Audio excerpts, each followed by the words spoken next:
Muchas gracias, presidente.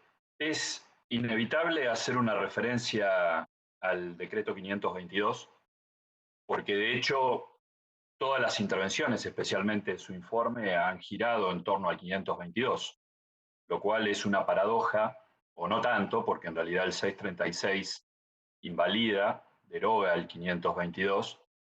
Eh, lo cierto es que ese rol de control, esa fiscalización, la verdad que la debimos haber hecho nosotros. Estamos hablando de una atribución legislativa de la cual se apropió en todo caso el Poder Ejecutivo como remedio excepcional contemplado en la Constitución. Y la verdad que llegamos a esta instancia incluso con una convocatoria, como se dijo recién, efectuada incluso antes de que el decreto 636 fuera formalmente comunicado en los términos del artículo 99, inciso 3 de la Constitución. Eh, pero la verdad es que el decreto 522 es insoslayable hacer referencia al mismo, porque la verdad que es el decreto del cuádruple avasallamiento, un avasallamiento del derecho de asociación, porque ¿qué es una intervención? Una intervención es una herramienta que remueve, como lo pretendió el decreto 522, al directorio, al órgano de administración de una sociedad. Una sociedad es una manifestación de ese derecho de asociarse que reconoce la Constitución, de asociarse con fines útiles, para una entidad deportiva, para una de bien público, para fines civiles, culturales e incluso comerciales, como lo permite la Constitución.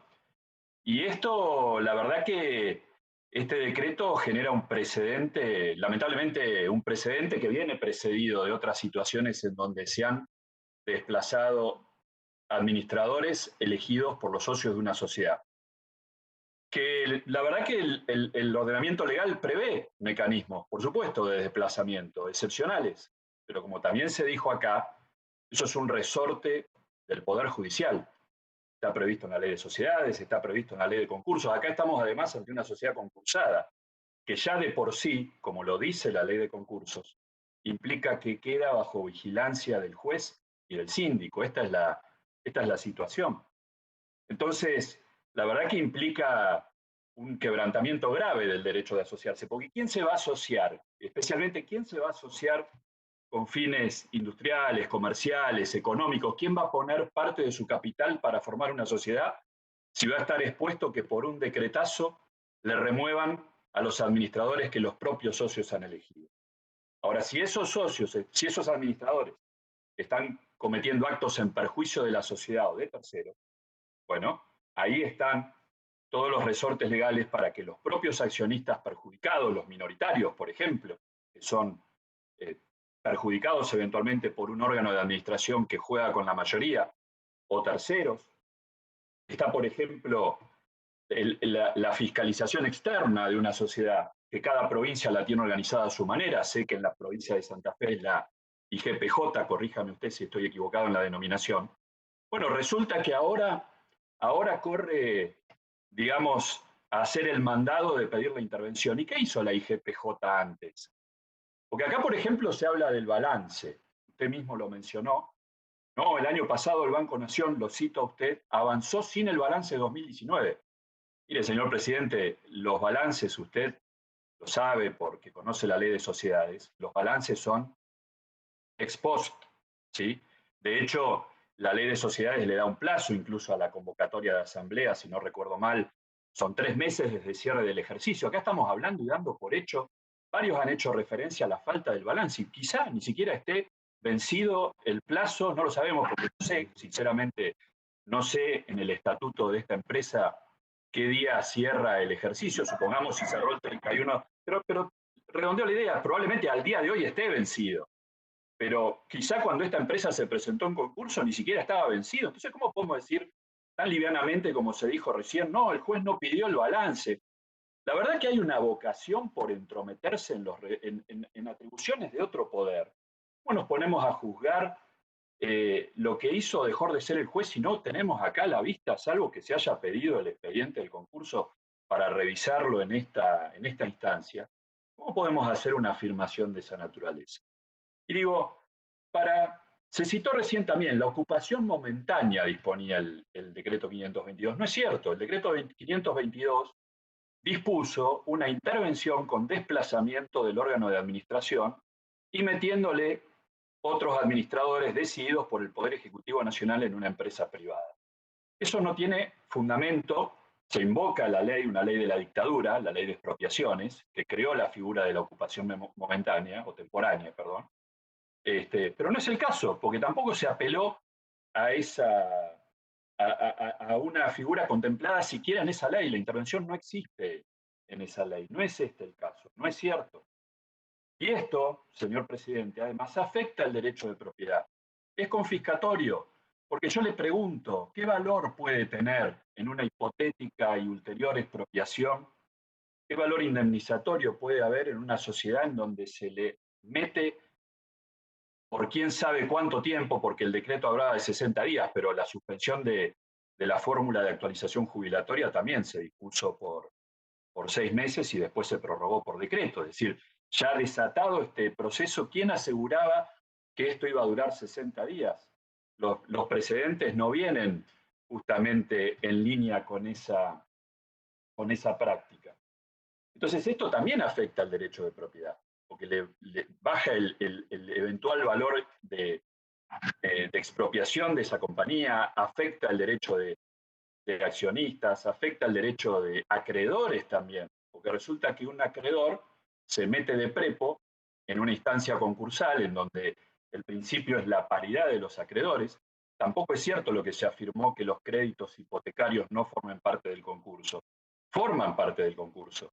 Tienen, es cierto, un procedimiento especial y van en otra clase de acreedores, pero el tratamiento paritario entre los acreedores es un principio liminar de un concurso preventivo.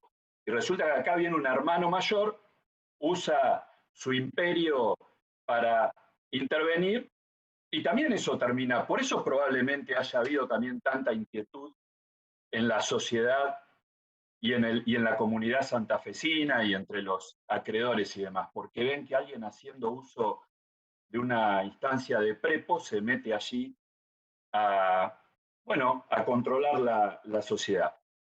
También se dijo, esto avasalla la independencia del Poder Judicial.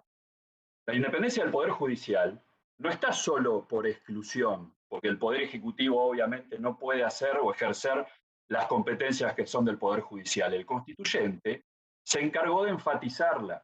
El 109 de la Constitución le prohíbe al presidente ejercer atribuciones judiciales. ¿Qué es lo que ha hecho? Porque acá hay una instancia judicial.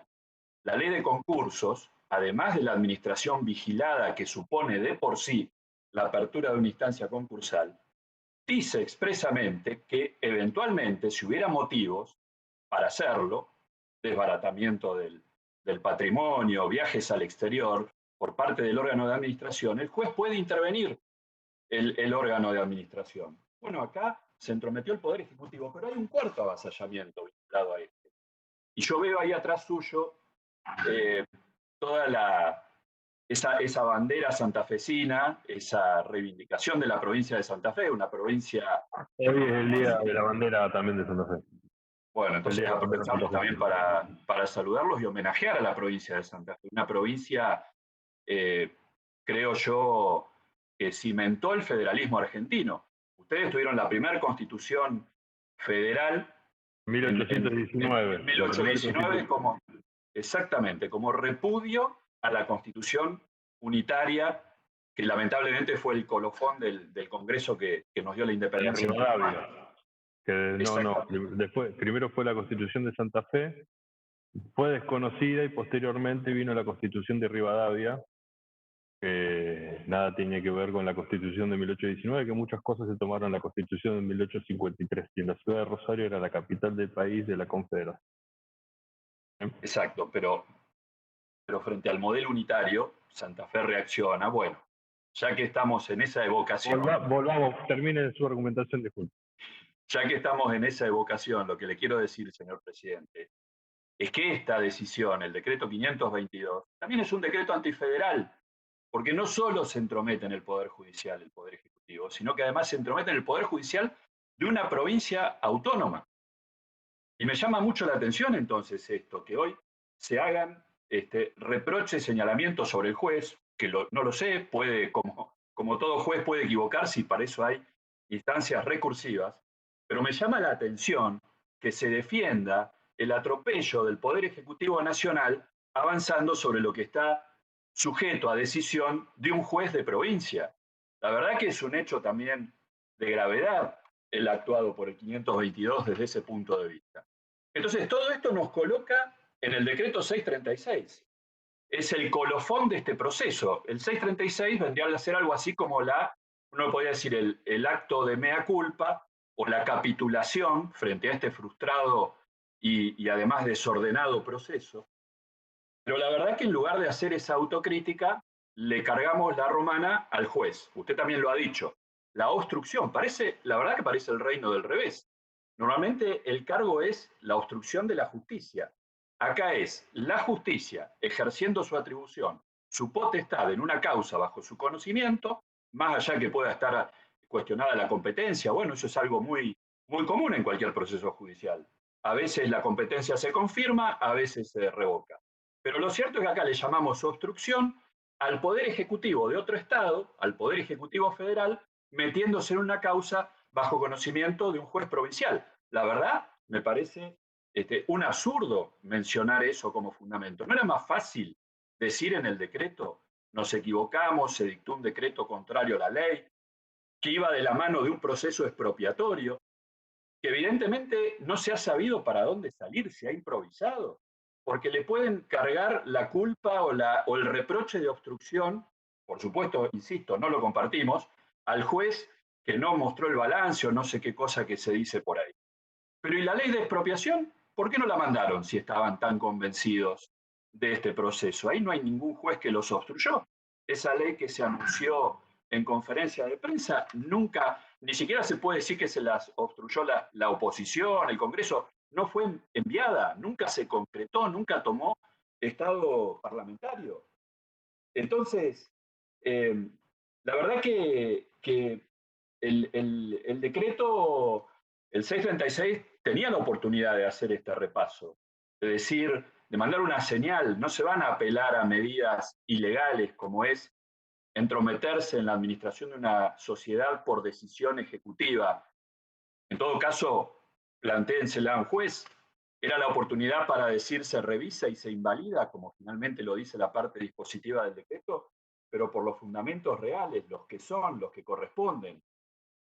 Quiero finalizar, señor presidente, porque también escuché recién que se habla la preocupación, porque la verdad que para fundamentar tanto la intervención como la expropiación, se utilizó desde la estrategia de la empresa estratégica, de la situación de investigar los créditos, hasta la situación de los empleados. Lo cierto que es una empresa concursada que no en quiebra, y hasta donde sabemos, las empresas, esta empresa en particular no dejó de honrar sus obligaciones salariales. Bueno, yo le cuento algo que también está ligado a la suerte de los empleados y al federalismo, ya que hablamos de federalismo. La provincia de Chubut, mi provincia, adeuda al día de hoy dos sueldos, los sueldos de junio y de julio, adeuda el aguinaldo.